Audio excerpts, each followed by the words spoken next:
याचना। माँ, न मैं मंत्र जानती हूँ न यंत्र, अहो मेरी स्तुति का भी कोई ज्ञान नहीं है। मैं आवाहन का पता नहीं है न ध्यान का, स्तोत्र और कथा का भी कोई जानकारी नहीं है। न तुम्हारी मुद्राएं जानती हूँ, न मुझे व्याकुल होने पर विलाप करना ही आता है। परंतु एक बात जानती हूँ, केवल तुम्हारा अनुसरण कर तुम्हारे पीछे चलना, जो कि सब क्लेशों को, समस्त दुख विपत्तियों को हर लेने वाला है, सबका उद्धार करने वाली कल्याणमयी माता।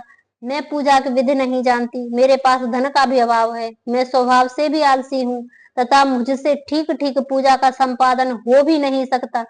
इन सब कारणों से तुम्हारे चरणों की सेवा में जो त्रुटि हो गई है उसे क्षमा करो, क्योंकि कुपुत्र का होना संभव है किंतु कहीं भी कुमाता नहीं होती। माँ, इस पृथ्वी पर तुम्हारे सीधे साधे पुत्र तो बहुत से हैं, किंतु उन सब में मैं ही अत्यंत चपल तुम्हारा बालक हूँ। मेरे जैसा चंचल कोई विराल नहीं है। शिवे, मेरा जो यह त्याग हुआ है यह तुम्हारे लिए कदापि उचित नहीं है, क्योंकि संसार में कुपुत्र का होना संभव है किंतु कहीं भी कुमाता नहीं होती। जगदम्बा माते, मैंने तुम्हारे चरणों की सेवा कभी नहीं की देवी, तुम्हें अधिक धन की भी समर्पित नहीं किया, तथापि मुझ जैसे अधम पर जो तुम अनुपम स्नेह करती हो, इसका कारण यही है कि संसार में कुपुत्र का होना संभव है किंतु कहीं भी कुमाता नहीं होती।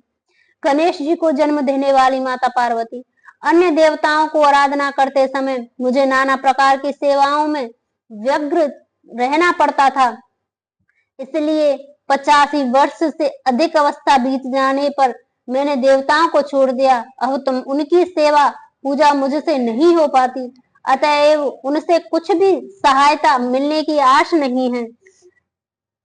इस समय यदि तुम्हारी कृपा नहीं होगी तो मैं अवलंब रहित होकर किसी की शरण में जाऊंगी। माता अर्पणा, तुम्हारे मंत्र का एक अक्षर भी कान में पड़ जाए तो उसका फल यह होता है कि मूर्ख चंडाल भी मधुपान के समान मधुर वाणी का उच्चारण करने वाला उत्तम वक्ता हो जाता है। दीन मनुष्य भी करोड़ों वर्ष स्वर मुद्राओं से संपन्न हो चिरकाल तक निर्भय विहार करता है। जब मंत्र का एक अक्षर के श्रवण का ऐसा फल है, जो लोग विधि पूर्वक जप में लगे रहते हैं, उनके जप में प्राप्त होने वाला उत्तम फल कैसा होगा, इसको कौन मनुष्य जान सकता है। भगवती, जो अपने अंगों में चिता की राख भभूत लपेटे रहते हैं, उनका विष ही भोजन है।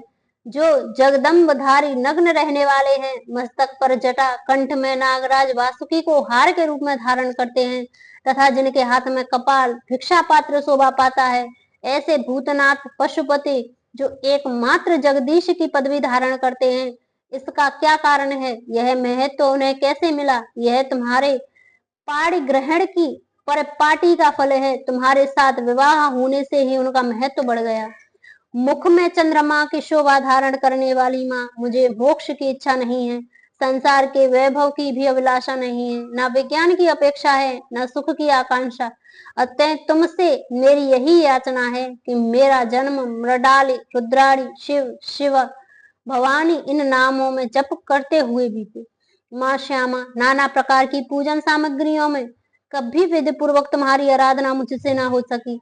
सदा कठोर भाव का चिंतन करने वाली मेरी वाणी ने कौन सा अपराध नहीं किया है, फिर भी तुम स्वयं ही प्रयत्न करके मुझ अनाथ पर जो किंचित कृपा दृष्टि रखती हो माँ, यह तुम्हारे ही योग्य है। तुम्हारी जैसी दयामती माता ही मेरे जैसे कुपुत्र को आश्रय दे सकती है। माता दुर्गे, करुणा सिंधु महेश्वरी, मैं विपत्तियों में फंसकर आज जो तुम्हारा स्मरण करती हूँ, पहले कभी नहीं करती थी। इससे मेरी शठता न मान लेना, क्योंकि भूख प्यास से पीड़ित बालक माता को ही स्मरण करता है। जगदम्बा, मुझ पर जो तुम्हारी पूर्ण कृपा बनी हुई है, इसमें आश्चर्य की कौन सी बात है। पुत्र अपराध पर अपराध क्यों ना करता हो जाता हो, फिर भी माता उसकी उपेक्षा नहीं करती। महादेवी, मेरे समान कोई पाप की नहीं है और तुम्हारे समान दूसरी कोई पाप हारिणी नहीं है। ऐसा जानकर जो उचित जान पड़े वह करो।